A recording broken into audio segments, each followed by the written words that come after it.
I'm buying this car for my daughter's Christmas gift, they laughed. Until he paid cash. Chapter 1. The dealership was glowing like a palace made of glass and chrome. All white lights and polished floors. The kind of place where every surface reflected your face back at you so you couldn't forget who you were, or maybe who you weren't. I stood just inside the automatic doors, my jacket thin against the winter air that still clung to me, and I paused for a second longer than necessary. Not because I was afraid of the cars, but because I was afraid of the people. Men in tailored suits laughed softly near a row of luxury sedans, their voices confident, practiced.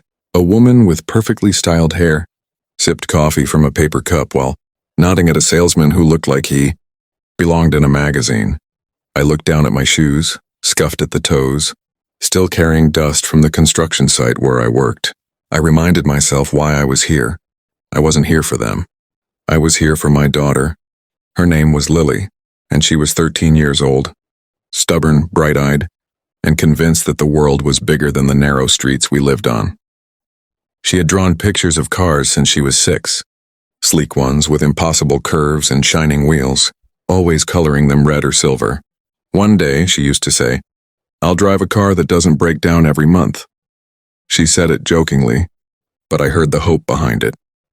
I heard the wish for stability, for something that didn't come with a warning sound or a leaking radiator. Christmas was 2 weeks away, and for the first time in my life, I was ready to give her something that felt like a promise rather than an apology. I walked deeper into the showroom, my boots echoing softly. A young salesman approached me, smiling automatically until his eyes flicked over my clothes. The smile changed, then became thinner, cautious. "Can I help you, sir?" he asked, his tone polite but distant like someone speaking through glass. I told him I was looking for a car.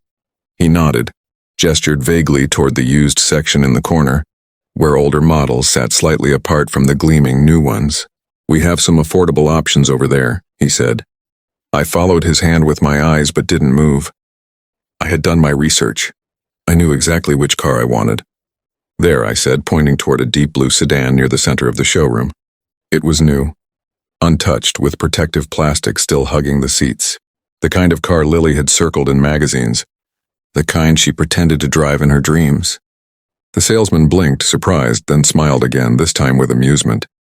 "That model starts at a higher price range," he said gently, as if explaining something to a child. "Are you sure that's what you want to look at?" I nodded. "I'm sure." He hesitated, then shrugged and led the way. As we stood beside the car, another salesman joined us, older, with silver hair and a knowing smirk. He leaned against a nearby display and watched us openly. I could feel his judgment like a weight. The younger salesman opened the door, letting me peek inside. The interior smelled new, clean, untouched by life. I imagined Lily's hands on the steering wheel someday, her laughter filling the space. "It's beautiful," I said quietly. The older salesman chuckled.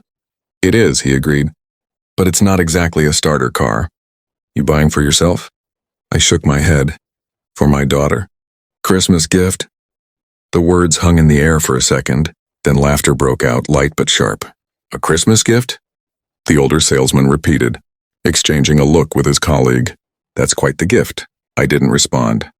I'd heard laughter like that before, in different forms. When I told people I'd go back to school at 35, when I said I'd start my own small business after years of hourly wages, laughter had never stopped me before. The younger salesman cleared his throat, trying to smooth things over. "We can discuss financing options," he offered. "We have plans that—" "I won't need financing," I said. The older man raised an eyebrow. "Is that so?" His tone was openly skeptical now. They took me to a desk, handed me brochures, numbers circled in pen. The total price sat on the paper like a challenge. I didn't flinch. My hands were steady as I folded them in my lap. Around us, other customers glanced over, curiosity mixing with judgment. I could almost hear their thoughts. "What's he doing here? Who does he think he is?" The older salesman leaned back in his chair. "So," he said, "how are you planning to pay?" I looked him in the eye. "Cash." The room seemed to pause for half a second. Then he laughed again, louder this time. "Cash," he repeated like it was a joke worth savoring. I didn't argue. I reached into my jacket, pulled out a folded envelope thick and worn at the edges. Inside were documents, receipts, Proof of a decade's worth of saving, of extra shifts, of nights spent calculating instead of sleeping. I slid it across the desk. "Call your manager," I said calmly. "I'll wait." The younger salesman's face had gone pale. The older one stopped laughing. He opened the envelope, scanned the contents, and his posture changed. He stood up abruptly. I'll get the manager," he muttered. While I waited, I thought of Lily again, of her face when she'd see the car, wrapped in a red bow, sitting quietly in the driveway like a secret waiting to be told. I thought of all the times I'd said maybe next year and we'll see. This time, I wouldn't have to say that. This time I could say yes. Chapter 2. The manager arrived with a practiced smile, the kind designed to erase mistakes before they were acknowledged. He shook my hand firmly, suddenly respectful. "Sir," he said, "I understand there's been some confusion." I nodded. "I want to buy the car," I replied. "I'm paying in full." He glanced at the paperwork again, then back at me, his smile tightening into something genuine. "Of course," he said. "Right this way." The salesman who had laughed earlier now stood silently, avoiding my eyes. The room felt different, heavier, quieter, as if the walls themselves had realized something important had just happened. They processed the payment quickly, efficiently, no jokes this time. When I placed the stack of bills on the desk, the sound was soft but final. The manager counted carefully twice. When he finished, he nodded. "Congratulations," he said. "It's yours." The words settled into me slowly. For a moment, I couldn't speak. I just breathed, years of effort condensed into a single sentence. I signed the final papers, my name steady, my heart loud in my chest. As I walked back through the showroom, keys in hand, I felt eyes on me again. But this time they felt different. Curious, maybe even respectful. I didn't look back. Outside, the winter air bit at my face, but I welcomed it. It felt real. I unlocked the car, sat inside for the first time, and rested my hands on the steering wheel. I closed my eyes and let myself imagine Lily beside me. Her excitement bubbling over, her disbelief turning into laughter. On Christmas morning, she stood frozen in the doorway, staring at the car. The red bow looked almost ridiculous against the blue paint. "Is this?" She started, her voice small. I nodded.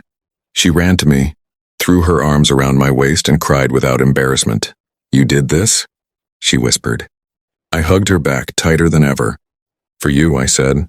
She looked at the car again, then at me. "They laughed at you, didn't they?" she asked suddenly, perceptive as always. I smiled softly. "Maybe," I said, "but that's okay." Later that day, as we sat inside the car together, snow beginning to fall gently around us, Lily traced the dashboard with her fingers. "One day," she said, "I'll buy you something even bigger." I laughed. "You don't have to," I replied. "Just drive wherever you want to go."